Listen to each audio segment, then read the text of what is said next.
মা হইয়া কখনো সন্তানকে মারতে পারে না। খুব ভালো করে বুঝবেন। এ সাহাবী ডাক দেয়া বলে, হুজুর আপনারা যেমন ১৫০০ বছর পরে ঘটনা শুনতেছেন, মনোযোগ দিয়া চিন্তা করেন। মসজিদ নববীর মধ্যে বসিয়া সাহাবী নিজে বর্ণনা করেন, পয়গম্বর এই সাহাবীর দিকে তাকায়া চোখের পানি ছেড়ে ছেড়ে শুনতেছেন গভীর মনোযোগ দিয়া। এই সাহাবী ডাক দেয়া বলে, হুজুর মাত্র কয়েকদিন পরে আমি চিন্তা করলাম, না না এই মেয়েটারে দুনিয়াতে রাখা যাবে না। আস্তে আস্তে তার প্রতি আমি দুর্বল হয়ে পড়তেছি। কেন? মেয়েটা ঘরের মধ্যে ঢুকলে আমার স্যান্ডেল জোড়া আগায়া দেয়। আমি যখন পোশাকটা খুলি আমার হাত থেকে জামা নিয়ে ওই আল্লাহর মধ্যে রেখে দেয়। আমার যদি পানি পান করার দরকার হয়, মেয়েটা নিজের হাতে গ্লাস ভর্তি করে পানি আমার হাতের মধ্যে উঠায় দেয়। আস্তে আস্তে ওর প্রতি আমার মায়া মহব্বত বাড়তে লাগলো। আমি চিন্তা করলাম দেরি করা যাবে না। একদিন জামিলার মায়ের চোখ ফাঁকি দিয়া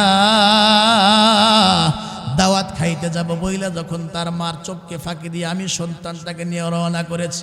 খুব ভালো করে বুঝবেন, মেয়েটা আমার একবার আগে আগে যায়, আবার পিছে পিছে যায়। পথ চলতে চলতে যখন গহীন জঙ্গলের ভিতর দিয়ে রওনা করেছি, মেয়েটা একবার আগে যায়, আবার পিছে আসে, আবার দৌড়ে আঙ্গুল ধরে, আব্বু সদর রাস্তা রাইখা জঙ্গলের ভিতর দিয়ে বাবা কই যাও? আমি বললাম সামনে হাঁটতে থাকো। গহীন জঙ্গলের ভিতরে গিয়া খোলা একটা জায়গা পাইলাম। এই জায়গার ভিতরে আমি কোদাল বের করে গর্ত খনন করা আরম্ভ করলাম। মেয়েটাকে ডাক দিয়া বললাম, জামিলা যাও, দূরে খেলতে থাকো, যখন আমি ডাকবো তখন তুমি আসবা। মেয়েটা দূরে খেলতে রইল। মেয়েটা কিছুক্ষণ পরে পরে হুজুর দৌড়ে আমার কাছে আয়সা বলে, আব্বু মাথাটা একটু নোয়া দাও। আমি যখন মাথাটা হেলায় দেই, ওই মেয়েটার ছোট্ট হাত দিয়ে আমার দাড়িতে থাকা ছোট্ট ছোট্ট মাটির টুকরাগুলা নিজের হাত দিয়ে আমার মেয়েটা পরিষ্কার করে দেয়। তার ছোট্ট জামার আঁচল দিয়া আমি বাবার ঘামটা পরিষ্কার করে দেয়। আর আমার ডাক দেখো, আব্বু গহীন জঙ্গলে গর্ত খনন করে তুমি কি করবা আব্বা? আমি বলি কিছুক্ষণ পর বুঝতে পারবা, দূরে গিয়ে খেলতে থাক। হুজুর তারপরে আমার মধ্যে মায়া হয় নাই। এক পর্যায়ে গর্ত যখন কমপ্লিট হয়ে যায়, আমি আমার মেয়েটাকে ডাক দিলাম, আয়রে জামিলা দেখে যা গর্তের ভিতরে কি দেখা যায়। মেয়েটা দৌড়ে আসলো। আমি বাবার চূড়ান্ত পর্যায়ে বিশ্বাস করলো। আপনারা খেয়াল করে দেখবেন, ছেলেও আছে ঘরের মধ্যে, মেয়েও আছে। আপনার ছেলের চাইতে দেখবেন মেয়েটা বাবাকে কিন্তু অনেক গুণ মহাব্বত আর মায়া বেশি করে। জোরে কোন কথা ঠিক কিনা? আর চূড়ান্ত পর্যায়ের বিশ্বাসটা আমার মেয়েটা দৌড়ায় যখন গর্তের কিনারা দাঁড়াইলো, আব্বু কিছুই তো আমি দেখি না। আরো আগাও, একদম মেয়েটা গর্তের কিনারা দাঁড়ায় নিচের দিকে উকি মেরা তাকায়া বলে, বাবা গর্তের ভিতরে তো আমি কিছুই দেখি না। অমনে আমি বাবা পিছন দিক থেকে ধাক্কা দিয়ে আমি আর আমার মেয়েটাকে ওই গর্তের মধ্যে ফেলে দিয়েছি। আমার মেয়েটা গর্তের মধ্যে পড়িয়া আমার দিকে তাকাইতে মেয়েটা আর বুঝতে বাকি নাই আমি তাকে দুনিয়া থেকে বিদায় করার জন্য এনেছি। নিচ থেকে আমার দিকে তাকায়া চোখের পানি ছেড়ে ডাক দিয়া বলছিল, আব্বু তুমি যে আমাকে গর্তের মধ্যে ফেলে দিয়েছো মেরে ফেলার জন্য, কি অপরাধ বাবা? আমি ডাক দিয়া বললাম, অপরাধ কিছুই না, কন্যা সন্তান হিসাবে পৃথিবীতে এসেছো, এটাই তোমার অপরাধ। আমার মেয়েটা দুইটা হাত জোর করে ডাক দিয়া বলে, বাবা এখান থেকে একবার উঠায়া ছেড়ে দাও, কোনোদিন আমি আর তোমার বাড়িতে যাব না, তোমাকে আব্বু বলে ডাকবো না। আমার দুইটা চোখ যেদিকে যায় আমি সেদিকে চলে যাব। আব্বু ভয় লাগে, আমারে ছেড়ে দাও। আমরা যারা মুমিন আছি আমাদের মৌলিক দায়িত্ব হলো দুইটা। একটু বলুন না, আমাদের মৌলিক দায়িত্ব কয়টা? দুইটা। এর মধ্যে এক নাম্বার হইল, আমরা যতদিন বেঁচে আছি ইবাদত করব একমাত্র, জোরে বলেন না কার? আল্লাহর। এটা হলো এক দায়িত্ব। মৌলিক দায়িত্বের মধ্যে একটা দায়িত্ব হলো বান্দা মালিকের গোলামি করবে, ইবাদত করবে। আর দুই নাম্বার হইল ওই মালিকের সকল নাফরমানি ছেড়ে দিবে। এই দুইটা হলো আমাদের কাজ, সোজা ওয়াজ। ভালো কাজ ধরা, খারাপ কাজগুলি ছেড়ে দেওয়া, এই দুইটা হলো আমাদের মৌলিক দায়িত্ব। তেলাওয়াতকৃত আয়াতেও আল্লাহ রব্বুল আলামিন ওই কথাই বলছেন যে ওয়াবুদ রব্বাকা হাত্তা ইয়াতিয়াকাল ইয়াকিন। রব্বুল আলামিন বলেন ইবাদত করো তুমি তোমার রবের কতক্ষণ পর্যন্ত, হাত্তা ইয়াতিয়াকাল ইয়াকিন, যতক্ষণ না পর্যন্ত তোমার মরণ আসে, মৃত্যু আসে। অর্থাৎ মৃত্যু পর্যন্ত ইবাদত করতে হবে একজনের, একমাত্র একজনের। একটু আওয়াজ দা বলেন না তিনি কে? হয় না, একটু মুসলমানের আওয়াজ দা জোরে বলতে হবে তিনি কে? আল্লাহ। এটা হলো আমাদের দায়িত্ব, ভালো কাজ করা আর গুনাহের কাজ নাফরমানি ছেড়ে দেওয়া। কোনো মানুষ যদি এই মৌলিক দুইটা দায়িত্ব পালন করতে থাকে, এই লোকটাই হয় মুত্তাকি, এই লোকটা হয় পরহেজগার। ইন্তেকাল করতে দেরি হবে, সোজা আল্লাহর জান্নাতে যাইতে দেরি হবে না। একটু আওয়াজ দিয়ে জোরে বলেন না সুবহানাল্লাহ। তবে যদি কখনো এমন হয় যে এই দুইটা মৌলিক দায়িত্ব পালন করতে করতে হঠাৎ করে উল্টাটা হয়ে গেছে, গুনাহ হয়ে গেছে আর ইবাদত ছুটে গেছে, তাহলে মুত্তাকিদের, ভালো মানুষদের তালিকা থেকে তার নামটা কেটে নিচে দেওয়া হয়। কিন্তু বান্দা যখন আবার তৌবা নামক পানি দিয়া আল্লাহর কাছে যখন আবার তৌবা করে, আল্লাহ রব্বুল আলামিন সাথে সাথে তার তৌবা কবুল করে তার ওই ভুলটা আল্লাহ ক্ষমা করে আবার টান দিয়া বান্দাকে আগের রাস্তায়, ওই মুত্তাকিদের তালিকার মধ্যে তার নামটা উঠায়া দেয়। একটু জোরে কোন সুবহানাল্লাহ। এই পৃথিবীতে তিন ধরনের মাখলুক আছে, আল্লাহর সৃষ্টি আছে, যাদেরকে আল্লাহ রব্বুল আলামিন তিন ধরনের কোয়ালিটি দিয়েছেন। আর দুনিয়াতে যত নাফরমানি আছে, প্রত্যেকটা নাফরমানি গুনাহের কাজের দুইটা ফলাফল, গুনাহের কারণের দুইটা ফলাফল। কিছু মজা আছে, কিছু সাজাও আছে। তবে গুনাহের কাজের মজাটা একেবারেই অল্প সময়, ছোট, সাজাটা অনেক বড়। ফজরের নামাজ পড়লাম না, ঘরে শুয়ে রইলাম, 1 ঘন্টা মজা নিছি। বলেন তো সাজা যখন হবে, সাজা কি 1 ঘন্টাই হবে? আরো জোরে বলেন। ওই যে ফাজাইলে আমল নামক কিতাবের মধ্যেও এ কথা আছে, 1 ওয়াক্ত নামাজ যদি কেউ ইচ্ছাকৃতভাবে কাজা করে, তাহলে 2,88,00,000 বছর ও বান্দাকে জেল খাটতে হবে, জাহান্নামে থাকতে হবে। এটা আওয়াজ দে জোরে কন্যা নাউজুবিল্লাহ। পৃথিবীতে 3 ধরনের মাখলুক আল্লাহর সৃষ্টি আছে, 3 ধরনের কোয়ালিটি আল্লাহ দিয়েছে। এক ধরনের মাখলুক আছে, তারা গুনাহের শুধু মজা বোঝে কিন্তু সাজা বোঝে না। যেমন গরু ছাগল, শুধু মজাটা বোঝে কিন্তু সাজা বোঝে না। গোড়ার কথাগুলি আপনারা একটু খেয়াল করে কি শুনতেছেন? সামনের কথাগুলি বুঝতে মজাও লাগবে, আশা করি ওয়াজটা বুঝতে সুবিধাও হবে। আর এক ধরনের মাখলুক আছে, গুনাহের শুধু সাজা বোঝে কিন্তু মজা বোঝে না। যেমন আল্লাহর নূরের তৈরি ফেরেশতা, এরা শুধু গুনাহের সাজা বোঝে, আল্লাহর শাস্তি, আল্লাহর ক্ষমতা সম্পর্কে তাদের ধারণা আছে, কিন্তু তারা গুনাহের মজা বোঝে না। 3 নাম্বার, পৃথিবীতে এমন ধরনের মাখলুক আছে যারা গুনাহের মজাও বোঝে, সাজাও বোঝে। তাদের মধ্যে গুনাহ করার শক্তিও আছে, আবার ইবাদত করার শক্তিও আছে। এই মাখলুকের নাম হলো ইনসান, এরা হলো মানুষ। মানুষ যদি গুনাহ করার শক্তিটাকে দমন করে নেক আমল করে, এই মানুষের দাম আল্লাহ রব্বুল আলামিন নূরের তৈরি ফেরেশতাদের চাইতেও এদের দাম আল্লাহ বহুগুণ বাড়ায়া দেয়। একটু জোরে বলেন না সুবহানাল্লাহ। আল্লাহ যখন মানুষ সৃষ্টি করবেন, ফেরেশতাদের সঙ্গে পরামর্শ করছেন। ওই কথা কোরআনে কারিমে সূরা বাকারার মধ্যে আল্লাহ রব্বুল আলামিন সুন্দর করে বলছেন, ইয ক্বালা রাব্বুকা লিল মালাইকাতি ইন্নী জাইলুন ফিল আরদি খলিফা। ইয ক্বালা রাব্বুকা লিল মালাইকাতি ইন্নী জাইলুন ফিল আরদি খলিফা। ক্বালু আতাজআলু ফিহা মান ইউফসিদু ফিহা ওয়া ইয়াসফিকুদ দিমা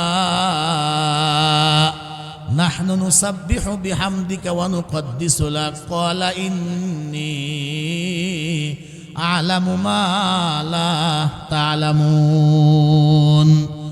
আমার ভাইয়েরা, আমার মায়েরা, বোনেরা, আমার মুরব্বী আব্বারা, গভীর মনোযোগ দিয়ে কথাগুলি শোনা চাই। আল্লাহ পাক যখন পৃথিবীতে আদম এবং আদম সন্তানকে বানানোর ইচ্ছা পোষণ করলেন, ফেরেশতাদের সঙ্গে পরামর্শ করছেন, পরামর্শ করলেন। ফেরেশতারা সঙ্গে সঙ্গে নিষেধ করলেন, আল্লাহ দরকার নাই, এ মানুষগুলা পৃথিবীতে যাইবার পরে এরা রক্তপাত ঘটাবে, মারামারি করবে, বিশৃঙ্খলা করবে, অশান্তি করবে, ফিতনা ফাসাদ ছড়াবে। দরকার নাই মানুষ সৃষ্টির। ও মালিক, যদি তোমার গোলামি করতেই হয়, তোমার প্রশংসা করতেই হয়, নাহনু নুসাব্বিহু বিহামদিকা ওয়া নুকদ্দিসু লাক, তাইলে আমরা ফেরেশতারা তো আছি, আমরাই তোমার গোলামি করব, আমরাই তোমার প্রশংসা করব, আমরাই তোমার জিকির করব, আমরাই তোমার তাসবিহ পড়ব। দরকার নাই মানুষ সৃষ্টি করার, দরকার নাই। রব্বুল আলামিন এক কথাই বললেন, ইন্নী আ'লামু মা লা তা'লামুন, আমি আল্লাহ যা জানি তা তোমরা জানো না। তার মানে তোমাদের মধ্যে গুনাহ করার শক্তি তো আমি দেই নাই, এটা আমি আল্লাহর কাছে ভালো লাগে না। যার গুনাহ করার শক্তি নাই সে গুনাহ কেমন করে করবে, এটা ভালো লাগে না। আমি এমন এক মাখলুক পৃথিবীতে বানায়া পাঠাবো যার মধ্যে দুইটা কোয়ালিটি থাকবে, দুই ধরনের যোগ্যতাই থাকবে। ইচ্ছা করলে মানুষ গোলামিও করতে পারে, নাফরমানিও করতে পারে। মানুষ যখন গোলামির নাফরমানির শক্তিটাকে দমন করিয়া, মানুষ যখন নাফরমানির শক্তিটাকে দমন করিয়া, গুনাহ করার শক্তিটাকে কন্ট্রোল করিয়া বান্দা যখন আল্লাহর গোলামি করবে, আল্লাহ বলেন এই মানুষদের দাম আমি আল্লাহ নূরের তৈরি ফেরেশতাদের চাইতেও বহুগুণ বাড়ায়া দেব। একটা আওয়াজ করে জোরে কন্যা সুবহানাল্লাহ। অন্ধ সে বলে আমি পর নারী দেখি না, আমি বুজুর্গ, পর নারী দেখলে গুনাহ হয়, অথবা খারাপ দিকে দৃষ্টিপাত করলে গুনাহ হয়, এজন্য আমি হেফাজতে থাকি, আমি কোনো খারাপ দিকে নজর দেই না। হে কানা, একে পুরস্কৃত করা যায় না, তুমি দেখবা কেমনে? তোমার তো চোখই নাই। পক্ষান্তরে যে যুবক চক্ষুষ্মান, দৃষ্টি শক্তি সম্পন্ন ওয়ালা, যে দেখার শক্তিও আছে, পরিবেশও আছে, এরপরেও দেখে না, কয় আমি মওলায়ে পাকরে ডরাই, ভয় পাই, আমি নাফরমানি করি না, কয় যে একে পুরস্কৃত করা যায়। শক্তি থাকার পরেও, পরিবেশ থাকার পরেও সে গুনাহ করে না, এ পুরস্কৃত হতে পারে। জোরে কন্যা কথা ঠিক কিনা? আল্লাহ বলেন আমি এমন এক জাতি, এমন এক মাখলুক দুনিয়াতে বানাবো, ইনসান, যাদের গুনাহ করার শক্তিও আছে, নাফরমানি করার শক্তিও যেমন আছে, আবার ইবাদত করার শক্তিও তাদের আছে। এই যে ওয়াজ মাহফিল, আপনাদের কি কেউ ধাক্কায় এখানে নিয়ে আসছে বলেন? একটু জোরে বলেন। যারা আসলেন তো স্বেচ্ছায় আসছেন, এই আসার শক্তিটা আল্লাহ দিয়েছেন, এক আমলে বসে গেছেন। আর যারা আসে নাই, দোকানপাট দিয়ে ঘুরতেছে, চায়ের দোকানে বসে আছে, আড্ডা দিচ্ছে, রাস্তা দিয়ে ঘুরতেছে, অথচ মায়ের কাছে বাবার কাছে বলে আসছে, মা 20টা টাকা দাও, 50টা টাকা দাও, 200 টাকা দাও। এই বড় বাসালিয়া হাটখোলা সংলগ্ন যে মসজিদ, এই মসজিদের মাহফিলে যাই, বাবার কাছ থেকে বলে আসছে, হে তার বিবির কাছ থেকে ছুটি নিয়ে আইছে, কিন্তু মাহফিলে ঢোকে নাই। তাহলে মাহফিলে ঢোকার শক্তিও যেমন আছে, আবার না ঢুকে বাহিরতে ঘোরার শক্তিও আছে। কিন্তু আল্লাহর কাছে সে মর্যাদাবান যে গুনাহ করার, নাফরমানি করার খারাপ শক্তিটাকে দমন করিয়া যারা নেক আমল করে, আল্লাহ বলেন এদের দাম আমি নূরের তৈরি ফেরেশতাদের চাইতে এদের দাম আমি আল্লাহ পাক আরো বেশি বাড়ায়া দেই। একটু জোরে বলেন না সুবহানাল্লাহ। মানুষ অপরাধ করতে পারে দুইটা কারণ, একটু জোরে কন্যা কয় কারণ? তার মধ্যে 1 নাম্বার কারণ হইল আল্লাহ পাক মানুষের এই শরীরের মধ্যে, বডির ভিতরে গুনাহ করার যোগ্যতার পাওয়ার দিয়েই আল্লাহ বানাইছেন। কথা ঠিক কিনা? আর 2 নাম্বার হলো যেদিন আব্বাজান আদম আলাইহিস সালাম পৃথিবীতে আসলেন, জান্নাত থেকে আল্লাহ পাঠাইলেন, ওই মানুষটার সাথে আরেকজন পৃথিবীতে আসছে, আগমন করছে, তার নাম হলো মিস্টার ইবলিস। জোরে কন্যা, ওর নাম কি? একটা হলো বডির মধ্যে গুনাহ করার পাওয়ার আল্লাহ দিছেন, আর 2 নাম্বার হলো মানুষ দুনিয়াতে পাঠাইছেন, পিছে পিছে ইবলিসকেও দুনিয়াতে পাঠাইছে। ইবলিসকে যখন জান্নাত থেকে বের করে দেওয়া হয়, গেটের মধ্যে দাঁড়ায় কয়, আল্লাহ আমাকে শক্তি, এমন শক্তি দাও যেন আমি চতুর্দিক থেকে আমি বনি আদমকে ধোঁকা দিতে পারি। দিলাম তোরে শক্তি, কিয়ামত পর্যন্ত হায়াত চাই, কয় দিলাম। এভাবে বেশ কিছু শর্ত যখন দিয়েছে আল্লাহ, সবগুলি শর্ত পূরণ করে নিয়েছে। খুব ভালো করে কথাগুলি বুঝবেন আমার মা বোনেরা। এবার ইবলিস জান্নাতের গেটের মধ্যে দাঁড়ায়া আল্লাহর সামনে ডেকে ডেকে বলে, আল্লাহ যে আদমের কারণে আদমকে সেজদা দেওয়ার না দেওয়ার কারণে আমি লানতের জিনজির গলার মধ্যে নিয়ে দুনিয়াতে যাইতেছি। আমিও দেখব আদম সন্তান কিভাবে জান্নাতের ভিতরে প্রবেশ করে। কোরআনের মধ্যে আছে, কোরআনের আয়াত, ইবলিস ডাক দিয়া বলে, আমি আদম সন্তানকে ডান দিক থেকে, বাম দিক থেকে, সামন থেকে, পিছন দিক থেকে, চতুর্দিক থেকে তাদেরকে ধোকা দিয়ে গুনাহ করাবো, নাফরমানি করায়া জাহান্নামের উপযুক্ত বানায়া তারপরে দুনিয়ার থেকে বিদায় করাবো। রব্বুল আলামিন ডাক দিয়া বলে, ইবলিস তুই চতুর্দিকের কথা বললেও তোর মস্তিষ্কের মেমোরির ভিতর থেকে দুইটা দিক আমি আল্লাহ রব্বুল আলামিন ভুলাইয়া দিয়েছি। তুই কিন্তু উপরের দিকেও বলতে পারিস নাই, নিচের দিকেও কিন্তু বলিস নাই। অসুবিধা নাই, আমার কোনো বান্দা যদি তোর ধোকার মধ্যে পড়িয়া 40 বছর, 50 বছর, 60, 70, 80 বছর, অর্থাৎ সারা জীবন যদি আমার কোনো বান্দা তোর ধোকার মধ্যে পড়িয়া নাফরমানি করে, অসুবিধা নাই। আমার বান্দা যদি একটা বার আমি আল্লাহকে উপরের দিকে দুইটা হাত বাড়ায়া নাকার কপাল ঠেকায়া সেজদার মধ্যে, জমিনের মধ্যে সেজদা দিয়া ভুল হয়েছে, অতীতের গুনাহের জন্য লজ্জিত হইয়া, শর্মিন্দা হইয়া, ভবিষ্যতে আর নাফরমানি করবে না, এই দৃঢ় প্রতিজ্ঞাবদ্ধ হইয়া, গুনাহের উপরে লজ্জিত হইয়া বান্দা যদি আমি আল্লাহর দরবারে হাত দুটো উঠায়া আমি মালিক রে একবার আল্লাহ বইলা আমার বান্দা ডাক দেয়, আমি আল্লাহর কাছে মাপ চাই। তুই 40, 50, 60, 70, 80 বছর সারা জীবনে পরিশ্রম করে যা করাইছিলি, আমার বান্দা যদি তওবার মতো তওবা করতে পারে, এক মুহূর্তের মধ্যে আমি আল্লাহ আমার বান্দার তামাম জীবনের সব গুনাহগুলি মাফ করে দেব। তুই সারা জীবন যা করাইছিলি, আমার বান্দা যদি তওবার মতো তওবা করে, আমি আল্লাহর কাছে ফিরে আসতে পারে, আমি আল্লাহ রব্বুল আলামিন মুহূর্তের ভিতরে তুই শত শত বছর মেহনত করিয়া 40, 50 বছর মেহনত করিয়া যা করাইছিলি, এক মুহূর্তের মধ্যে আমি আল্লাহ সব মাফ করে দিব। একটু জোরে বলেন না সুবহানাল্লাহ। এই কোরআনের মধ্যে সূরা ফুরকানের মধ্যে আসছে, ইল্লা মা তাবা ওয়া আমানা ওয়া আমিলা আমালান সালিহা ফাউলাইকা ইউবাদদিলুল্লাহু সাইয়্যাতিহিম হাসানাত ওয়া কানাল্লাহু গফুরুর রহিমা। রব্বুল আলামিন বলেন, শুধু যে আমি মাফ করব তাই নয়, খুব ভালো করে কথাগুলি বুঝবেন। আল্লাহ রব্বুল আলামিন বলেন, বান্দা যদি ঈমান আনে, নেক আমল করে, তওবা করে, আমি প্রথমে বান্দার জীবনের গুনাহটা মাফ করব, আর ওই গুনাহের জায়গাটাকে আমি আল্লাহ রব্বুল আলামিন নেকির দ্বারা পরিবর্তন করে দেব। জোরে বলেন সুবহানাল্লাহ। এই দুনিয়ার নিয়ম হইল, কোন ব্যক্তি যদি জেলখানায় যায় 6 মাস, 1 বছর, 2 বছর পরে বেকসুর খালাস, তার মানে সে নিরপরাধ। যেই দোষে তাকে গ্রেফতার করা হয়েছে, বলে নিকট দিয়া তো দূরের কথা, বহু দূর দিয়াও এই লোকের সাথে ওই দোষের সম্পর্ক নাই। বাংলাদেশে যেটা হয় আর কি, কথা ঠিক কিনা, বেকসুর খালাস। এর পরেও দেখবেন যে সরকারি খাতায় বলেন তো এই লোকটার নাম থাকে না, জোরে বলেন। এমনও আছে মানুষ মারা গেছে, কবরে চলে গেছে, কিন্তু সরকারি খাতায় তার নাম এখনো আছে। কখনো তার ব্যাকগ্রাউন্ড দেখতে হয়, খাতা টান দিলে দেখা যাবে আজ থেকে 32 বছর আগে এই লোকটা 7 মাস 3 দিন 8 ঘন্টা জেল খেটেছিল। কথা ঠিক কিনা? কিন্তু আমার আল্লাহ বলেন, আমি যখন গুনাহগারকে মাফ করি, কোনো আসামিকে ক্ষমা করি, মুক্তি দেই, তখন তার নামটা পুরাতন খাতায়, নতুন খাতায়, ছোট খাতা, বড় খাতায় কোথাও থাকে না। প্রথমে তার গুনাহটাকে আমি আল্লাহ সাদা প্রুফ দিয়ে মুছে দেই, এরপরে জায়গাটা ফাঁকা রাখি না।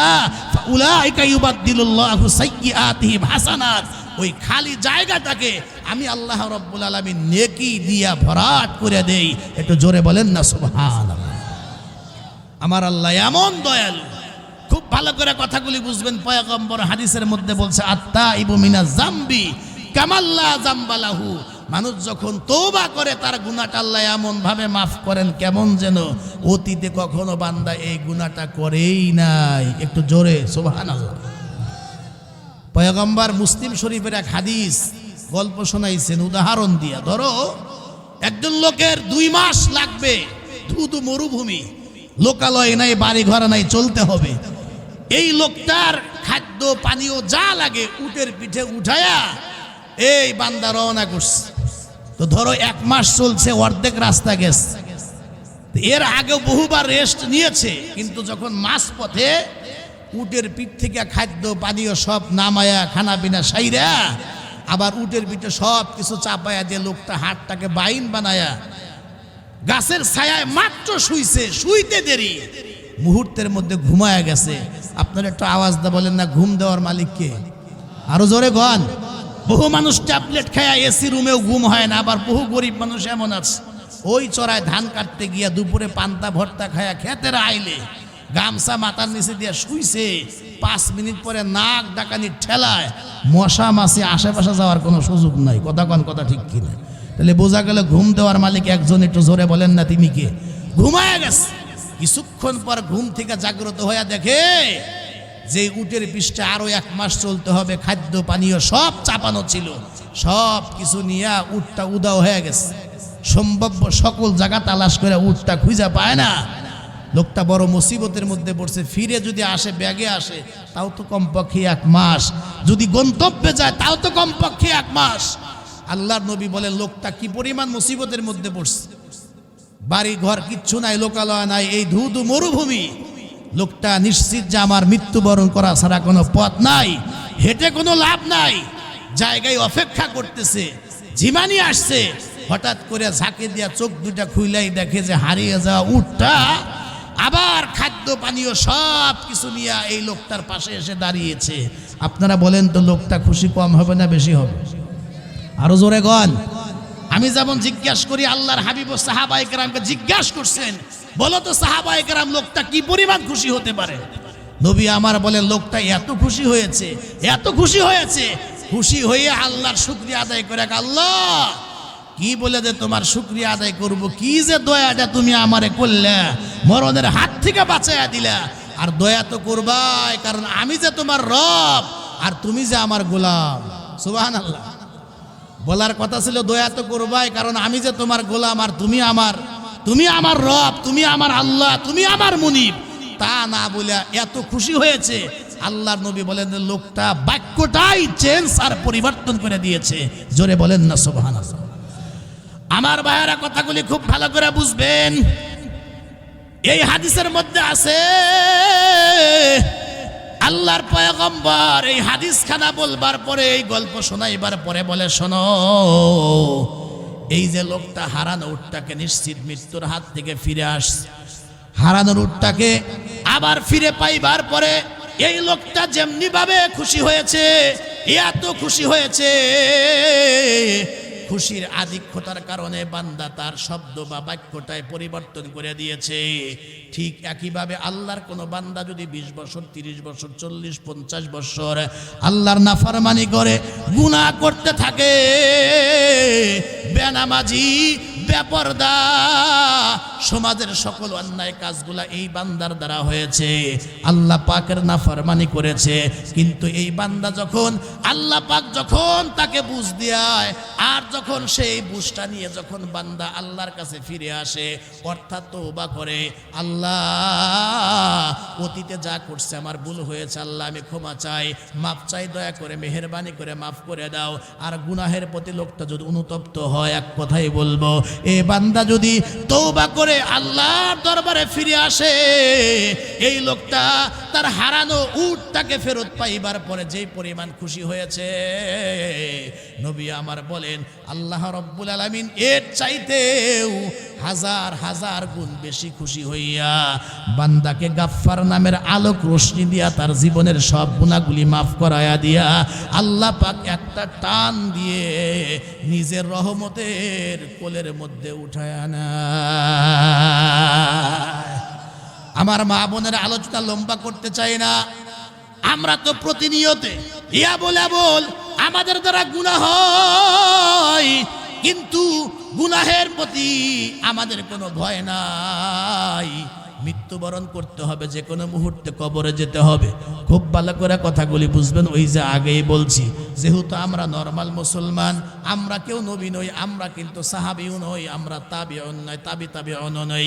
যেহেতু আমরা নরমাল মুসলমান, ওই যে বললাম দুইটা কারণে আমাদের অপরাধ আর গুনাহ হইতে পারে।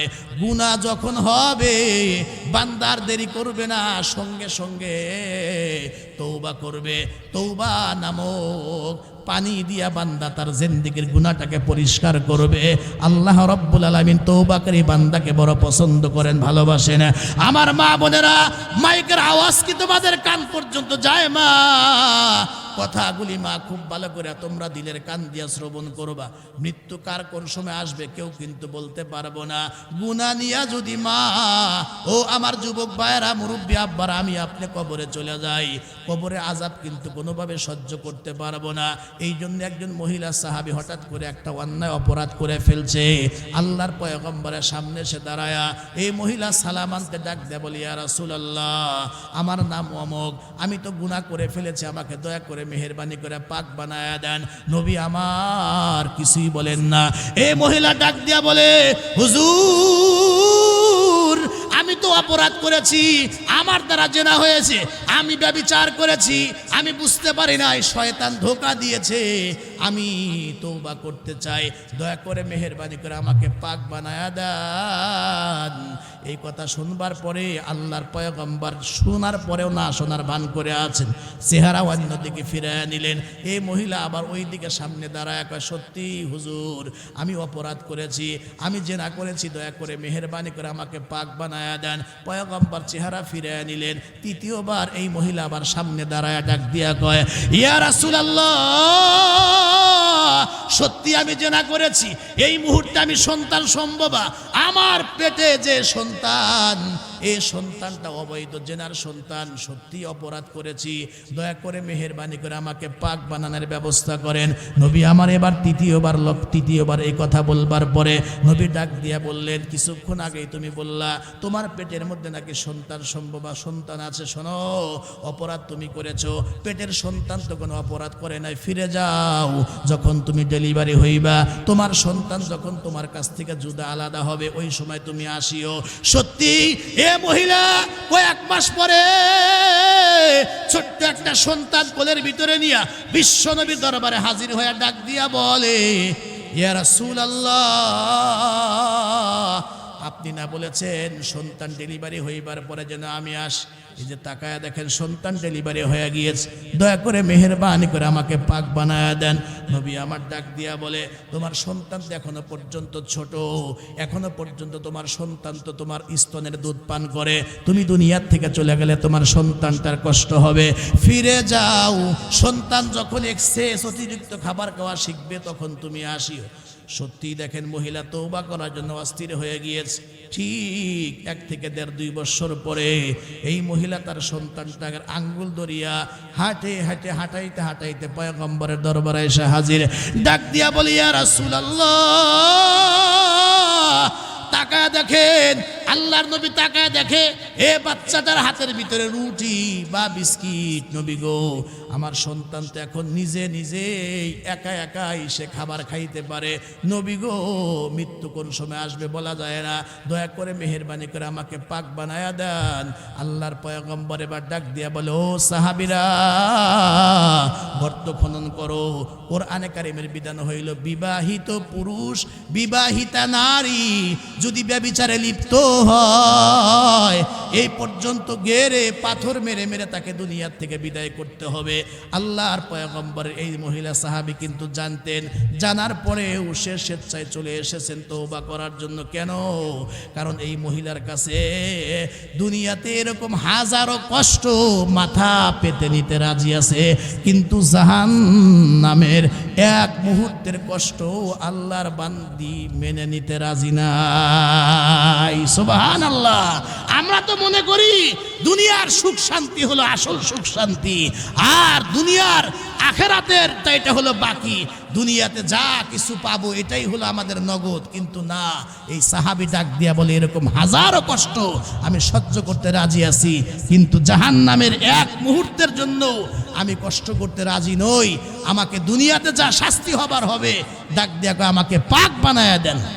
সাহাবায়ে কেরাম এই পর্যন্ত গেলে যখন পাথর মারা শুরু করছে, এ মহিলা আল্লাহর বান্দি ওই সময় জবান খুলে মৃত্যুর আগে আগে রক্তাক্ত অবস্থায় বারবার কালেমা পড়তেছিলেন, আল্লাহ পাকের জিকির করতেছিলেন। হঠাৎ করে একজন সাহাবী যখন একটা পাথর নিক্ষেপ করেছে, ওই পাথর ছিটকে এসে ওই সাহাবীর শরীরের মধ্যে এক ফোঁটা রক্ত, মহিলার গায়ে রক্ত লেগে গেছে। এই সাহাবী তখন একটু অবজ্ঞার নজরে, ও দোস্ত একটু ছোট নজরে এই মহিলার দিকে তাকায়া ঘৃণার নজরে ডাক দিয়া বলে, একজন নাপাক মহিলার শরীরের গায়ের রক্ত আমার জামার মধ্যে লেগে গেল। এ কথা বলার সঙ্গে সঙ্গে আল্লাহর পয়গম্বর এই কথা শুনবার পরে ডাক দিয়া কয়, ও সাহাবী, কাকে তুমি নাপাক বলো? এই মহিলা ভুলক্রমে অনিচ্ছাকৃতভাবে একটা গুনাহ করেছে, আর এই গুনাহটা মাপের জন্য আমার দরবারে কয়েকবার পর্যন্ত এসেছে। তার তওবাটা আল্লাহ পাক এমন ভাবে কবুল করে তাকে এমন ভাবে আমার আল্লাহ পাক বানায়া দিয়েছেন। এই এক মহিলার তওবা যদি আল্লাহ রব্বুল আলামিন এই পুরা কওমের ভিতরে বন্টন করে দেওয়া যায়, এই এক মহিলার তওবাই এই পুরা কওমের লোকের মাফের জন্য যথেষ্ট হয়ে যাবে। আল্লাহু আকবার। এজন্য আমাদেরও প্রতিনিয়ত চলতে ফিরতে আমাদের গুনাহ হয়ে যায়। ওই যে গুনাহ মানুষ দুই কারণে করতে পারে, একটা বলছি গুনাহ করার শক্তি আল্লাহ বডিতে আল্লাহ পাক দিয়াই দুনিয়াতে পাঠাইছেন, বানাইছেন। আর দুই নাম্বার হলো আমাদের পিছে রাত দিন 24 ঘন্টা কিন্তু শয়তান লেগে আছে, ধোঁকা দিয়া গুনাহ করাইতে পারে। কোনো মুমিন ইচ্ছাকৃতভাবে গুনাহ করবে না, তবে যদি কখনো গুনাহ হয়ে যায় মুমিন এই গুনাহ নিয়ে আর সামনে হাঁটবে না। যেমন ধরুন আপনি সুন্দর একটা পোশাক পরে আপনি রাস্তায় যাচ্ছেন, কোথাও যাচ্ছেন, আজকের মাহফিলে আসতেছেন, রাস্তার মধ্যে হঠাৎ করে ড্রেন থেকে নাপাক পানি আপনার গায়ে লাগতে পারে, নাকি পারে না? পেশাব পায়খানাও লাগতে পারে, নাপাক লাগতে পারে। তো নাপাক লাগলে কেউ অভদ্র বলে না যদি পানির কাছে গিয়ে আমরা এটা ধুইয়া পরিষ্কার করি। কথা বলেন, কথা ঠিক কিনা? আর যদি এই নাপাক নিয়েই যদি মঞ্চে চলে আসি, লোক সমাজে চলে যাই, নাপাক নিয়েই যদি মানুষের মধ্যে গিয়া বসি, তো আমরাও এই দুনিয়ায় চলতে ফিরতে ওই দুটি কারণে আমাদের যদি হঠাৎ করে গুনাহের নাপাক আমাদের শরীরে আমলনামায় লেগে যায়, তাহলে এই গুনাহ নিয়ে সামনে বাড়াটা হলো আল্লাহর নজরে এটা অপরাধ। হঠাৎ করে গুনাহ হয়ে গেলে আর দেরি না করা, সঙ্গে সঙ্গে তওবা নামক এই পানি দিয়া সঙ্গে সঙ্গে এই গুনাহটাকে পরিষ্কার করে এরপরে সামনে চলা, তওবা করা। একটু জোরে বলেন না সুবহানাল্লাহ। এতক্ষণ পর্যন্ত সাইফি সাহেবের ওয়াজের দ্বারা তো এটাই বুঝলেন যে হুজুর যা বুঝাইতে চাইল, আমরা দুনিয়ার যত আকাম উকাম গুনাহ আর অপরাধ যা আছে সব কিছু করব, শেষে শুধু আল্লাহরে ডাক দেয়া একবার তওবা করলে জীবনের সব গুনাহ মাফ। ওয়াজ দিয়ে তো তাই বোঝা যাইতেছে, জোর এখন কথা ঠিক কিনা? আসলে কি তাই? কথা কেন, আসলে কি তাই? না, আমি আপনি যে তওবা করতে পারবো আর এই জন্য যে গুনাহ করব, বলেন তো দেখি, মৃত্যুর আগে যে তওবা নসিব হবে আর কি কোনো গ্যারান্টি আছে? আরো জোরে কোন গ্যারান্টি আছে কি? নাই। আবার আমাদের সমাজে কিছু মানুষ এমন আছে, আরে আমাদের মতো মানুষের কোনো মাপ নাই, এই পরিমাণ গুনাহ করছে, এমনিও মাপ নাই অমনিও মাপ নাই, তো তওবাও করে না, ওই নাফরমানির মধ্যেই আছে। আগের ব্যক্তিও যেমন ঠিক ভুলের মধ্যে আছে, এই পরের জন্য ভুলের মধ্যে আছে। এজন্য চূড়ান্ত পর্যায়ের আল্লাহর ভয় থাকবে, পাশাপাশি কলিজার ভিতরে চূড়ান্ত পর্যায়ের আল্লাহ পাক যে ক্ষমা করনেওয়ালা গফফার, আল্লাহ সাত্তার, সেই আশাটাও আমার আপনার কলিজার ভিতরে থাকার দরকার। জোরে কোন আছে না? একটা হাদিস আমি বলে ওয়াজের ইতি টানার চেষ্টা করব, আপনাদের কি মনোযোগ আছে? খুব ভালো করে খেয়াল করবেন। মসজিদে নববীর ভিতরে আল্লাহর পয়গম্বর নামাজের পরে বসা, হঠাৎ করে তাকায় দেখলেন একজন সাহাবী নতুন মুসলমান হয়েছে, মসজিদের একটা কর্নারের মধ্যে বৈশা এই সাহাবী আল্লাহর কাছে দুইটা হাত তুলে এমন কান্না কানতেছে, দুই চোখের পানি বের হইয়া হাতের অঞ্জলিতে আসতেছে, আর আঙ্গুলের ফাঁক দিয়া এই পানিগুলা পড়া যায় নামাজ পর্যন্ত ভিজা যাচ্ছে, এই পরিমাণ কান্না দিচ্ছে। মুনাজাতের পর পয়গম্বর এই সাহাবীকে ডাকলেন, ও সাহাবী, তোমার নাম অমক? বলে, হ্যাঁ হুজুর, আমার নাম তো দাহিয়াতুল কালবি। এই পরিমাণ কেন কাঁদতেছ? কয়, হুজুর, আমার এই পরিমাণ কান্নার কারণ হইল আমার গুনাহ আমারে কাঁদায়, মুসলমান হওয়ার আগে আমি যে কি পরিমাণ অপরাধ করেছি, আমার মন বলে আমার জাহান্নাম ছাড়া কোনো উপায় নাই। ও সাহাবী, শোনো নাই আমি যে হাদিস বলছি, ঈমান আনার আগে যত অপরাধ করছে, ঈমান আনছো তো ও বান্দার অতীতের সকল গুনাহ আল্লাহ পাক মাফ করে দিছে। সুবহানাল্লাহ। তোমার কি এটা বিশ্বাস হয় না? এই সাহাবী বলে হুজুর সেটাও বিশ্বাস হয়, তবে আমি আমার জীবনে এমন একটা অপরাধ আমি করেছি, এমন একটা গুনাহ করেছি, আমার মন বলে যে এই অপরাধ, এই গুনাহটা মনে হয় না আল্লাহ মাফ করবে। এমন সময় আল্লাহর নবী বললেন, তুমি এমন কি গুনাহ করছো? এই সাহাবী এবার বলা আরম্ভ করছে, হুজুর খুব ভালো করে কথাগুলি বুঝবেন। এ সাহাবী এবার পয়গম্বরের সামনে বলা আরম্ভ করছেন যে হুজুর, আমাদের জাহিলিয়াতের যুগে ইসলাম কবুল করার আগে মক্কার মানুষদের অভ্যাস ছিল, আমরা ছেলে সন্তান হইলে আমরা খুশি হইতাম, আর কন্যা সন্তান হইলে আমরা বেজার হইতাম। কোরআনে কারিমের মধ্যে আছে ওই যুগে যার ঘরে ছেলে সন্তান হইতো আনন্দিত হয়ে যাইত, আর যদি কারো ঘরে কন্যা সন্তান হইতো তো মুহূর্তের মধ্যে ওই কন্যা সন্তানের বাবার চেহারাটা কালো হয়ে যাইত, অর্থাৎ বেজার হয়ে যাইত। এই জামানাও দেখবেন বারবার ছেলে হয় মানুষ খুশি হয়, আর বারবার মেয়ে হলেও মানুষ অসন্তুষ্ট হয়। জোরে কন্যা কথা ঠিক কিনা? অথচ আল্লাহর পয়গম্বর বলেন, আমার দিকে দেখেন, বয়ান করতে করতে আল্লাহর হাবিব বললেন যে আল্লাহ পাক যদি কাউকে তিনটা কন্যা সন্তান দান করে, আর এই 3টা কন্যা সন্তান পেয়ে যেই লোকটা খুশি হইয়া আল্লাহর শুকরিয়া আদায় করিয়া দিন শিখাইয়া যদি সৎ পাত্রস্থ করতে পারে, আল্লাহ রব্বুল আলামিন নবী আমার এইভাবে এই 2টা আঙ্গুল উঁচু করে বললেন, এই 2 আঙ্গুল যেমন কাছাকাছি লাগালাগি, ওই 3 মেয়ের বাবার জান্নাত আর আমি নবীর জান্নাতটাও হবে এমন কাছাকাছি লাগালাগি। একটু আওয়াজ দে জোরে কন্যা সুবহানাল্লাহ। খুব ভালো করে কথাগুলি বুঝবেন। নবী আমার ডাক দিয়ে বলেন, ও সাহাবীরা তোমরা শোনো, আল্লাহ রব্বুল আলামিন যদি এই দুনিয়াতে কাউকে 3টা কন্যা সন্তান দান করেন, আর 3টা কন্যা সন্তান হইবার পরে বাবা বেজার হয় নাই, অসন্তুষ্ট হয় নাই, বরং শুকরিয়া আদায় করে এই 3টা কন্যা সন্তানকে দিন শিখায়া সৎ পাত্রস্থ করতে পারে, রব্বুল আলামিন আল্লাহর পয়গম্বর এইভাবে 2টা আঙ্গুল উঁচু করে বললেন, এই 2টা আঙ্গুল যেমন কাছাকাছি লাগালাগি, আল্লাহ রব্বুল আলামিন ওই 3 মেয়ের বাবার জান্নাত আর আমি নবীর জান্নাতটাও এমন কাছাকাছি হবে। একটু জোরে বলেন সুবহানাল্লাহ। এক সাহাবী দাঁড়ায় বললেন, হুজুর আল্লাহ পাক যদি কাউকে 2টি কন্যা সন্তান দান করেন তার ব্যাপারে কি বলেন? আর এক সাহাবী বলছেন যে হুজুর কাউকে যদি আল্লাহ পাক 1টি কন্যা সন্তান দান করেন তার ব্যাপারে কি বলেন? নবী আমার বলেন, 2টি কন্যা সন্তান বা 1টি কন্যা সন্তানও যদি আল্লাহ পাক কাউকে দান করেন আর দিন শিখায়া বাবা যদি সৎ পাত্রস্থ করতে পারে, এই বাবাদেরকেও আমার আল্লাহ জান্নাত দিয়ে দিবে। হুজুর আমরা জাহিলিয়াতের যুগে কন্যা সন্তান হওয়াটা এটা অপমানের বিষয় মনে করতাম, আমরা জীবিত অবস্থায় মেরে ফেলতাম। আমি দাহিয়াতুল কলবি, বহু সন্তান কন্যা সন্তান আমার হাতে আমি হত্যা করেছি। সর্বশেষ আমার স্ত্রীর সন্তান সম্ভব চলে গেলাম বিদেশে, যাওয়ার সময় বলে গেছি ছেলে হলে রেখে দিও আর মেয়ে হলে রাইখনা মেরা ফেলাইও। 4 বছর পরে আমি ঘরে আসছি, ঘরে ঢুইকায় দেখে আমার ঘরে ফুটফুটে 3 থেকে 3.5 বছরের একটা মেয়ে কন্যা, মনে হচ্ছে আসমানের চাঁদ, আসমানের চাঁদের চাইতো মেয়েটা মনে হয় আরো বেশি সুন্দর। একটু জোরে কন্যা সুবহানাল্লাহ। সংক্ষিপ্ত কথা হইল, এরপরে আমি আমার বিবিরে জিগাইছি, বিবিরে এই বাচ্চাটা কার? আমার বিবি ভেবেছে হয়তো বা আমি রাগ হব না, আমি মারবো না, ওই যে এটা হলো আপনার সন্তান, এটা আপনার মেয়ে, ওই যে আপনি পেটে রেখে চলে গিয়েছিলেন এটা হলো সেই সন্তান, কন্যা সন্তান হয়েছে। মারো নাই কেন? ওই 2টা কারণে মারতে পারি নাই। চেহারার দিকে তাকায়া দেখেন আল্লাহ কেমন সুন্দরী বানাইছে, আপনি যেমন সুন্দর আল্লাহ আপনার মেয়েটাকে এমন সুন্দরী বানাইছে, এই জন্য নাম রাখছে সুন্দরী। আরবিতে যার নাম হলো জামিলা, তার নামই হলো জামিলা। জোরে বলেন সুবহানাল্লাহ।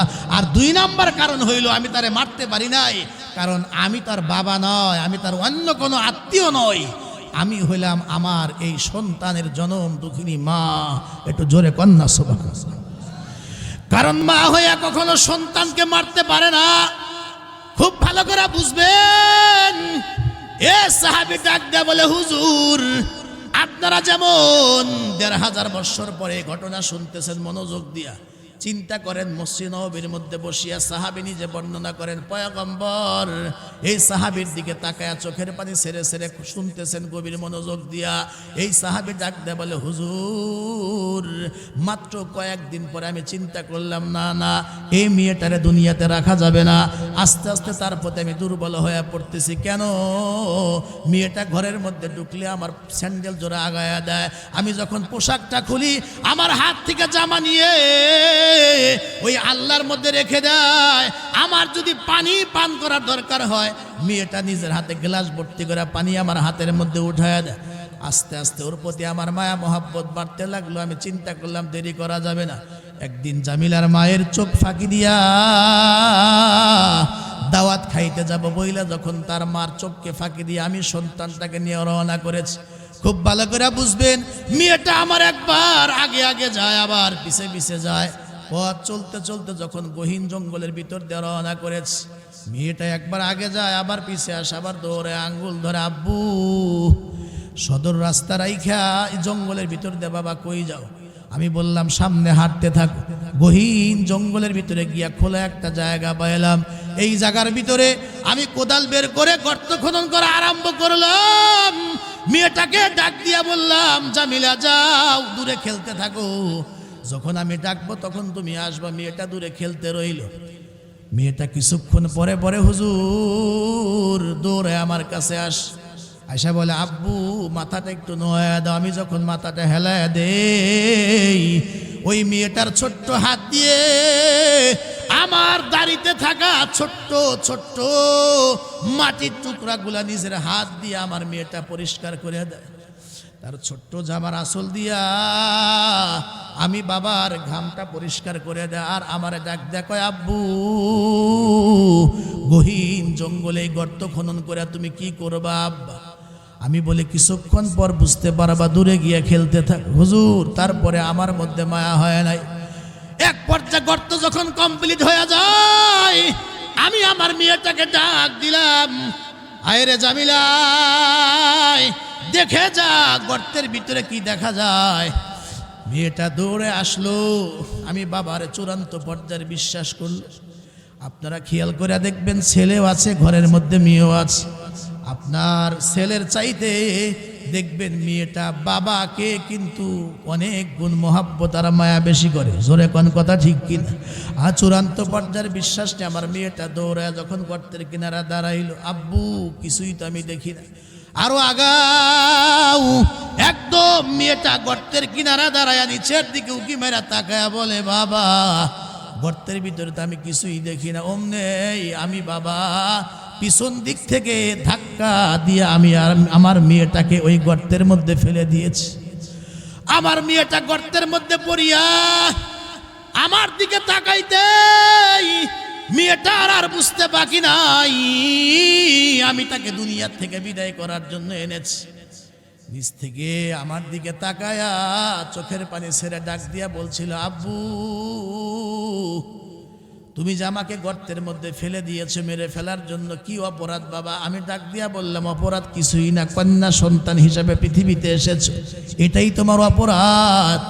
আমার মেয়েটা দুইটা হাত জোর করে ডাক দিয়া বলে, বাবা এখান থেকে একবার উঠায়া ছেড়ে দাও, কোনোদিন আমি আর তোমার বাড়িতে যাব না, তোমাকে আব্বু বলে ডাকবো না। আমার দুইটা চোখ যেদিকে যায় আমি সেদিকে চলে যাব। আব্বু ভয় লাগে, আমারে ছেড়ে দাও। আপনারা অনেকেই চোখের কর্নারে পানি চলে আসছে, অন্তরে কষ্ট লাগতেছে, ধাক্কা লাগতেছে।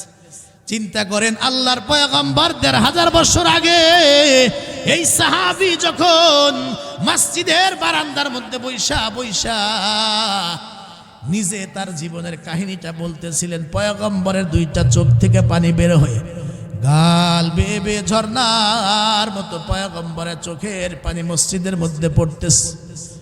এই সাহাবী ডাক দিয়ে বলে, হুজুর এরপরে মায়া লাগে নাই?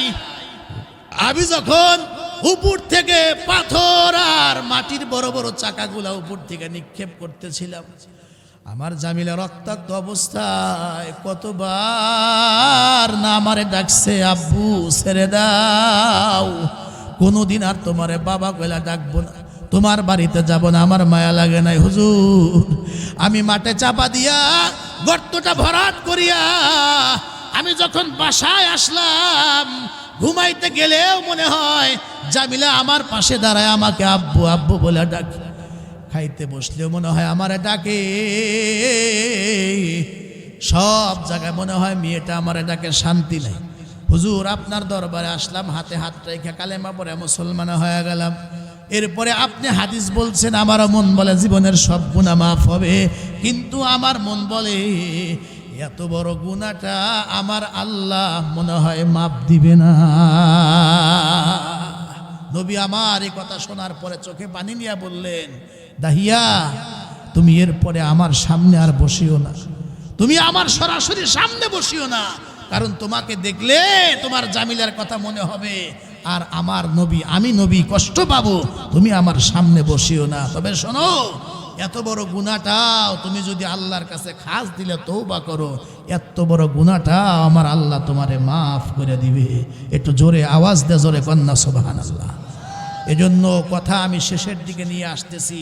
আমি যেই কথাটা বলে ফিনিশিং দিব, ও আমার ভাইয়েরা, আমরা দুনিয়াতে এসেছি দুটি কারণে, আমাদের অপরাধ গুনাহ হঠাৎ হয়ে যাইতে পারে, কম বেশি আমি হুজুর সহ আমাদের প্রত্যেকেরই গুনাহ আছে। এই মাহফিলটা হলো তওবার মাহফিল। আমরা যদি এই মাহফিলে এসেছি, বসেছি ওলামায়ে কেরামের জবান থেকে কথা শুই না, আমরা যদি এখান থেকে আমাদের দিল তৈরি হয় আর আল্লাহর কাছে যদি আমরা মাফ চাই, ক্ষমা চাই, বিশ্বাস করেন চোখে পানি নিয়ে যদি আলেমদের সঙ্গে হাত উঠায়া মন থেকে তওবা করতে পারি, এই স্টেজ থেকে, এই প্যান্ডেল থেকে, এই মাহফিল থেকে বের হওয়ার আগে আগেই আল্লাহ আমার আপনার তামাম জীবনের গুনাহগুলি মাফ করে দিবেন। একটু আওয়াজ দে জোরে কন্যা সুবহানাল্লাহ। কারণ কে কোন সময় কবরে যাব, গুনাহ নিয়ে যদি কবরে যায়, আহারে অবস্থা একেবারে খারাপ হয়ে যাবে। খুব ভালো করে কথাগুলি বোঝার চেষ্টা করবেন। বলুন তো দেখি, এই জীবনের পরে, আমাদের হায়াত শেষ হওয়ার পরে সামনে একটা জগৎ আছে, কবর। বলেন তো আমাদের সামনে কবর আছে না নাই? আরো জোরে কোন কবর আছে না নাই? ক্বালান নবী সাল্লাল্লাহু আলাইহি ওয়াসাল্লাম, ক্বালান নবী সাল্লাল্লাহু আলাইহি ওয়াসাল্লাম, আল কবরু রাউযাতুম মির রিয়াজিল জান্নাহ আও হুফরাতিম মিন হুফারিন নার। পয়গম্বর বলেন, কবর, এই যে আমরা কিন্তু ছিলাম রুহের জগতে, এরপরে আসছি মায়ের পেটে, সেখান থেকে আসছি আমরা 3 নাম্বার জগৎ। এই জগৎটার নাম হলো দুনিয়া। ও দোস্ত, খুব ভালো করে বুঝবেন, এই 3 নাম্বার জগৎ থেকে আমাকে আপনাকে যে কোনো মুহূর্তে কিন্তু বিদায় হওয়া লাগবে। যুবক ভাইয়েরা, আপনি চিন্তা করিয়েন না, বয়স তো আমার মাত্র 20 বছর, বয়স মাত্র আমার 30 বছর, বয়স মাত্র 40 বছর, এখন আমার জীবনে লম্বা দিন আছে। কে বলছে? ও যুবক, যে কোনো মুহূর্তে তোমার মৃত্যু আসতে পারে। প্রতিদিন এমন কোনো দিন নাই, আমরা ফেসবুকেও দেখি, আমাদের ডানে বামে খবর নিলেও দেখবেন, এমন কোনো দিন নাই যেই দিনে মানুষ দুনিয়ার থেকে বিদায় হয় না। এর মধ্যে বুড়ো মানুষও যায়, বাচ্চারাও দুনিয়ার থেকে চলে যায়, বহু যুবকও কিন্তু দুনিয়ার থেকে চলে যায়। এই জন্য মৃত্যু যে কোনো সময় আমার আপনার সামনে কিন্তু হাজির হইতে পারে। এই জন্য আমি আমার যুবক ভাইদেরকে বলবো, আমার মা বোনদেরকে বলবো, আমার মুসলমান বাবাজিদেরকে বলবো, কবর যে কোনো মুহূর্তে ওই 3 নাম্বার জগৎ থেকে 4 নাম্বার জগৎ, ওই কবরে আমাকে আপনাকে যাওয়া লাগতে পারে, ঠিক কিনা? এজন্য ওই কবরে যাওয়ার আগেই সদা সর্বদা প্রতিদিন যে আল্লাহর হাবিবের আগে পিছের সকল গুনাহ অপরাধ অগ্রিম, গুনাহ তো নাই, তারপরে আল্লাহ সম্মানার্থে পয়গম্বরে অগ্রিম সকল অপরাধ আল্লাহ মাফ করে দিয়ে রাখছেন। সুবহানাল্লাহ কোন। ওই নবীও প্রতিদিন 100 বার ইস্তেগফার পড়তেন, 100 বার তওবা পড়তেন, ইস্তেগফার করতেন। তাহলে উম্মতকে শিখাইছেন। তাহলে চিন্তা করেন আমার আপনারও কি পরিমাণ তওবা করার দরকার। জোরে কন্যা তওবার দরকার আছে না নাই? এজন্য আমরা এখান থেকে যাওয়ার আগে এই মাহফিলটাকে যদি আমরা তওবার মাহফিল মনে করতাম, সুবর্ণ সুযোগ মনে করতাম, নিয়ামত মনে করতাম, আমানত মনে করতাম, তাহলে মাগরিবের পরে পরে বিশেষ করে এশার পরে একজন মুসলমানও বাহিরে কিন্তু থাকার কথা ছিল না। জোরে কোন কথা ঠিক কিনা? পুরুষ ভাইদের উচিত ছিল এই পুরুষ প্যান্ডেলে বসে যাওয়া, আমার মা বোনদের উচিত ছিল মহিলা প্যান্ডেলে আগে আগে এসে বসে যাওয়া। কিন্তু এখনো পর্যন্ত দেখা যায় মাহফিলে লোক কম, কিন্তু রাস্তাঘাটে দোকানে এখানে সেখানে এখনো প্রচুর পরিমাণ লোক আছে। এমন কি অনেকে ঘর থেকে বেরও হয় নাই, মাহফিলে আসেও নাই। এই মাহফিলটা হলো একটা সামাজিক ইবাদত, সামাজিক একটা গোলামিয়ার ইবাদত। সামাজিক ইবাদত একা একা করা যায় না। যেমন সালাম, এটা কিন্তু একটা সামাজিক ইবাদত। এক পক্ষ সালাম দিবে, আর এক পক্ষ উত্তর দিবে। ঠিক একইভাবে এই যে আজকের যে মাহফিলটা, এটা একটা সামাজিক ইবাদত। যেমন জানাজা, কেউ যদি মারা যায় দাফন কাফন কিন্তু একা একা করা যায় না। প্রতিবেশী মহল্লাবাসী যারা আছে তাদেরও দায়িত্ব হলো একটু বাঁশ কেটে দেওয়া, একটু কাপড়টা কেটে দেওয়া, একটু কবরটা খনন করে দেওয়া, একটু কাছে যাওয়া, ভাই সব কিছু ঠিক আছে কিনা, লাগলে আমারে বইলেন। 10 জন মিলে গিয়া এই লোকটার দাফন কাফনের শরিক হইতে হয়। আর সামাজিক ইবাদতে এত সব, নবী বলেন কেহ যদি 4টা তাকবীর দিয়া কোনো ব্যক্তির জানাজা পড়ায়া দেয়, আল্লাহ পাক তাকে 1 কিরাত সওয়াব দান করেন। সুবহানাল্লাহ। সাহাবায়ে কেরাম জিজ্ঞেস করছে, হুজুর 1 কিরাত সমান কি পরিমাণ বলেন? নবী বলছেন যে 1 কিরাত সমান হলে 1 উহুদ পাহাড়ের সমান। তার মানে সামাজিক ইবাদত, কেউ যদি জানাজা পড়ে, জানাজা পড়তে আর কয় মিনিট সময় লাগে, কেউ যদি কারো জানাজায় শরীক হয়, আল্লাহ পাক তাকে 1 কিরাত তথা 1 উহুদ পাহাড় পরিমাণ সওয়াব আল্লাহ পাক তার আমলনামায় লিখে দেয়। নবী আমার আরো বলছেন, জানাজা শেষ কেউ যদি কবর পর্যন্ত গিয়া কবরে 3 মুঠ মাটি দেয়, তাহলে আল্লাহ পাক তাকে 2 কিরাত তথা 2 উহুদ পাহাড় পরিমাণ সওয়াব আল্লাহ পাক তাকে দান করেন। একটু জোরে কন্যা সুবহানাল্লাহ। ঠিক একইভাবে আজকের যে মাহফিল, এটা এক পক্ষ কষ্ট করিয়া ঘোরাফেরা করিয়া দৌড়াদৌড়ি করিয়া মানুষের দ্বারে দ্বারে গিয়া আয়োজন করছে, আর আমরা একটা গ্রুপ এখানে বলতে আসছি বক্তারা।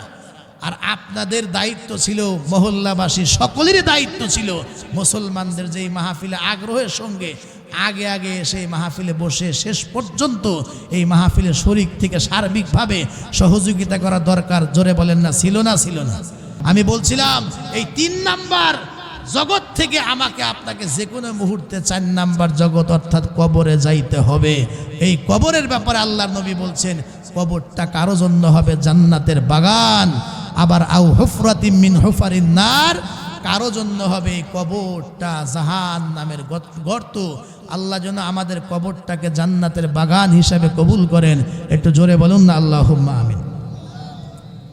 খুব ভালো করে বুঝবেন, পাকিস্তানের একটা কথা, ডাক্তার নূর আহমদ উনি কারগুজারি শোনাইছেন। উনি ওনার কিতাবের মধ্যে লিখছেন, তবলিগের জামাত নিয়ে কোনো এক এলাকার মধ্যে গিয়েছেন। উনি বলে মাগরিব পরে আমরা বয়ান করতেছি, হঠাৎ করে বয়ান শেষের দিকে তো মহল্লার লোকজন বসা, তো একজন বয়স্ক করে এক মুরব্বী চাদর গায়ে হাত উঁচু করে বলে, হুজুর এতক্ষণ তো আপনারা হাদিস কোরআন দিয়ে অনেক কথাই বললেন, কবরের আযাবের কথাও বললেন।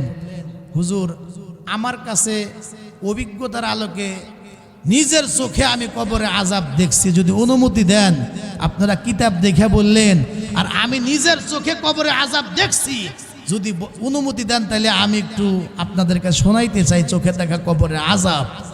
তখন ডাক্তার নূর আহমদ উনি বলেন, এই কথা শোনার পরে তখন আমরা চিন্তা করলাম, আমরা তো কিতাব দেইখা তো কবরে আযাবের বর্ণনা করে, আর আপনি যদি নিজের চোখে কবরে আযাব দেখে থাকেন তাহলে একটু বলেন, আমরা সবাই মিলে শুনি। এইবার এই লোকটা বলা আরম্ভ করছে, আমি এক সময় সেনাবাহিনীতে আমি চাকরি করতাম, আমাদের ডিউটি পড়লো কবরস্থানের পাশে, আমরা গর্ত খনন করে তাঁবু ফালায়া সেখানে কিছু অস্ত্র রাখা হলো, সরকারি কিছু অস্ত্র সরঞ্জামাদি রাখা হইলো আমাদের পাহারাদারের দায়িত্ব। তো ছোটকাল থেকে নামাজ পড়তাম। উনি বলেন আমরা ওই তাঁবুর মধ্যে ফজরের নামাজ পড়া, রাইফেল আমার স্কান্দেই আছে, মাথায় টুপিও আছে, গায়ে পোশাকও আছে, পরনে শো আছে, সব আছে। এই অবস্থায় আমি ফজরের পরে হক্কানি আলেমদের কিছু তাসবিহ, এই তাসবিহগুলো আমি এই আমলগুলি করতে করতে কবরের উপর দিয়ে হাঁটতেছিলাম, রাইফেল আমার কাঁধে। হঠাৎ করে আমি কবরস্থানের কোনো এক জায়গা থেকে কর কর কর কর চাবানির আওয়াজ আমি শুনলাম। তেমন সময় আমি চিন্তা করলাম এখানে কেউ নাই, নিরিবিলি জায়গা, এখানে চাবানির আওয়াজ কোত্থেকে আস। খুব ভালো করে কথাগুলি আমার মা বোনেরা বুঝবেন। তওবা কি কারণে করতে হবে? মৌলিক দুইটা দায়িত্ব, আল্লাহ পাকের নাফরমানি ছাড়তে হবে, আর 2 নাম্বার আল্লাহ পাকের গোলামি ধরতে হবে। কেন? যদি গুনাহ নিয়ে কবরে যাই, কবরে আযাব কি পরিমাণ জটিল কঠিন, ভালো করে কান লাগায়া শুনবেন। ডক্টর নূর আহমদ বলেন, আমি সেনাবাহিনীতে চাকরি করতাম। সরকারি কাজে যখন কবরস্থানের পাশেই একটা এলাকার মধ্যে গর্ত খনন করে, তাবু খনন করে যখন আমরা তাবু পুঁতে ওই জায়গার মধ্যে অবস্থান করলাম, ফজরের নামাজের পরে যখন আমি তাবুত থেকে বের হয়ে তসবিটা নিয়ে হাঁটতে হাঁটতে তাসবিহগুলা পড়তেছিলাম, কবরের উপর দিয়ে আমি পায়চারি করতেছিলাম, হঠাৎ করে আমার কান পর্যন্ত চাবানির করকরানি এক ধরনের আওয়াজ আমার কান পর্যন্ত শুনতে পাইলাম। আমি চিন্তা করলাম এই জায়গার মধ্যে কোনো মানুষ নাই, কিছুই নাই, তবে চাবানির আওয়াজটা, করকরানির আওয়াজটা কোত্থেকে আসে? উনি নিজে বর্ণনা করেন, তখন আমি হাঁটি হাঁটি পা পা করে ডানে বামে বারবার খেয়াল করতেছি। হঠাৎ করে একটু আগায় বাম দিকে তাকায় দেখি একটা পুরাতন কবর। সেই কবরটা একেবারে নিচের দিকে ডেবে গিয়েছে। ওখান থেকে দেখলাম একটা সুড়ঙ্গ পথের মতো দেখা যায়। আমি রাইফেলের বাট দিয়ে আস্তে করে সেই ময়লাগুলা সরায়া ভিতরে তাকায় দেখি 2 কদম আগায়া উনি বলেন, আমি সামনের দিকে আগায়া দেখতে পাই ওই সুড়ঙ্গ দিয়ে একটু আগায়া গেলেই দেখলাম ওই কবরের ভিতরে একটা মানুষের কঙ্কাল পড়ে আছে। এই কঙ্কালের শরীরের ভিতরে গোশতও নাই, চামড়াও নাই, মাথা থেকে একেবারে পা পর্যন্ত একটা মানুষের কঙ্কাল এই কবরের মধ্যে পড়ে আছে।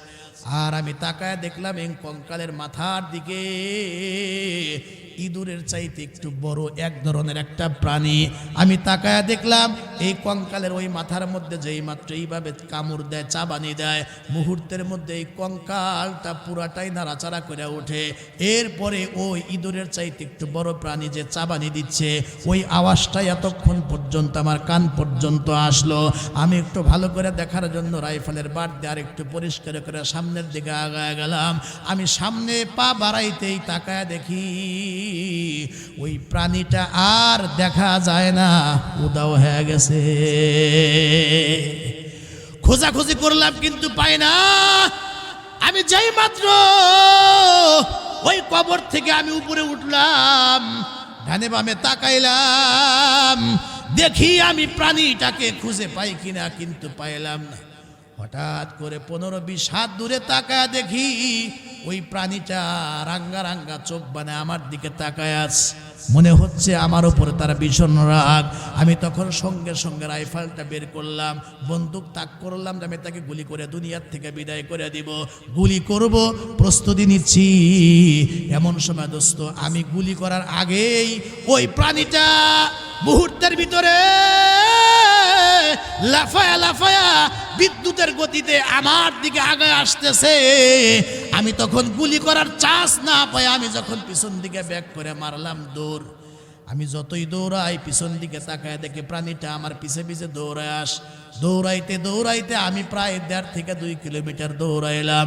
দৌড়ানোর পরে পিছন দিকে তাকায় দেখি এখনো পর্যন্ত প্রাণী আমার পিছে পিছে আসতেই আছে। আমার ভিতরে প্রচণ্ড ভয় ঢুকে গেল। যদিও আমি একজন টাকরা যুবক, আমি একজন সৈনিক, এরপরেও আমার ভিতরে ভয় ঢুকলো। আমি সামনে তাকায় দেখি ছোট্ট একটা খাল, ডোবা বা পানি দেখা যায়। আমি চিন্তা করলাম যদি এই প্রাণীর হাত থেকে বাঁচতে হয় তাহলে অবশ্যই আমাকে পানিতে নামতে হবে। হয়তো বা পানিতে নামলে প্রাণীটা হয়তো পানির মধ্যে নামবে না, আমাকে ধরতে পারবে না। আমি যখন দৌড়ায় একেবারে পানির মধ্যে চলে গেলাম, একেবারে খালের মাঝখানে দাঁড়ায়া আমি পিছন দিকে তাকায় দেখি প্রাণীটা তীর পর্যন্ত, কিনার পর্যন্ত আসবার পরে পানিতে নামে না বটে, কিন্তু ওখান থেকে বড় বড় চোখ বানায়া, রাঙ্গা রাঙ্গা চোখ বানায়া আমার দিকে তাকায় আছে। মনে হচ্ছে আমার উপর তার মারাত্মক রাগ। পানিতে নামে নাই বটে, কিন্তু তাকায়া দেখলাম প্রাণীটা মুহূর্তের ভিতরে তার ছোট্ট জিহ্বাটা বের করে যেই মাত্র পানির মধ্যে 2-3 সেকেন্ডের জন্য তার জিহ্বাটা পানির ভিতরে ছোঁয়া দিয়েছে, স্পর্শ করেছে, এই পুরা খালের পানি মনে হচ্ছে উত্তপ্ত হয়ে এমন গরম হয়ে গিয়েছে, বলকের মতো একেবারে গরম হয়ে গিয়েছে। আমি তখন সহ্য করতে না পেরে বাঁচাও বাঁচাও বইলা আমি দৌড়াইয়া কিনারায় চলে আসলাম। তাকায় দেখি প্রাণীটা নাই। এরপরে আমার আর হুঁশ নাই। আমার অন্যান্য সাথী সঙ্গীরা সেখান থেকে আমাকে বাঁচায়া রিসিভ করিয়া হসপিটালে ভর্তি করলো। এদেশে চিকিৎসা হয়েছে হুজুর, বিদেশ চলে গেলাম, ওই দেশ থেকে আরও উন্নত রাষ্ট্রে চিকিৎসা করাইলাম। এবার ওই লোকটা ডক্টর নূর আহমদ বলেন, এবার পায়ের উপর থেকে চাদরটা সরাইয়া ডাক দেয়া বলে, আমি কয়েকটা রাষ্ট্রে চিকিৎসা করাইছি, কিন্তু যে পর্যন্ত পানির মধ্যে আমার পাটা ডুবেছিল, তাকায়া দেখলাম তার পায়ের মধ্যে গোশতও নাই, চামড়াও নাই, হাড় ছাড়া কিছুই নাই। একটু আওয়াজ দিয়া জোরে বলেন না আল্লাহু আকবার।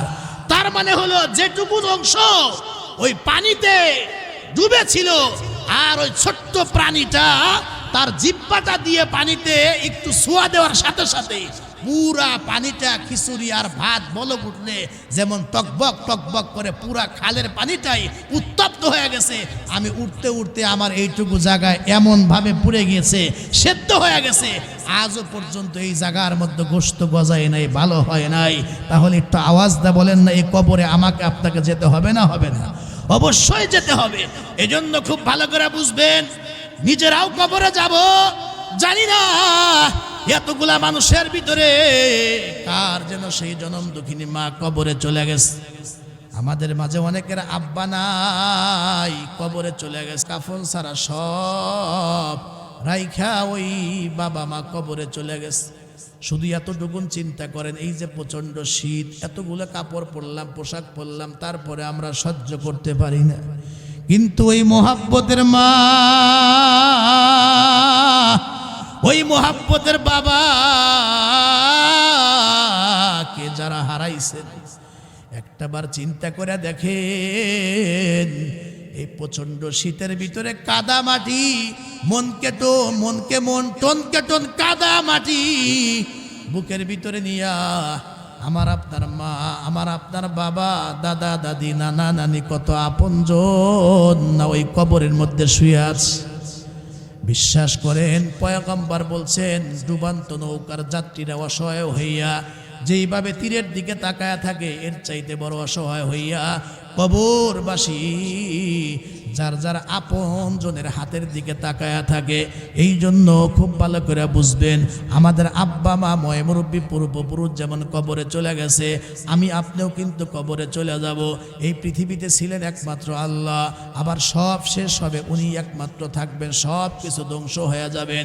এজন্য পয়গম্বর বলেন, তুমিও থাকতে পারবে না, তোমার ধন সম্পদ, তুমি নিজেকে যে মালিক মনে করো, তোমার অধীনে যা আছে কিছুই থাকবে না, সব হাতছাড়া হয়ে যাবে।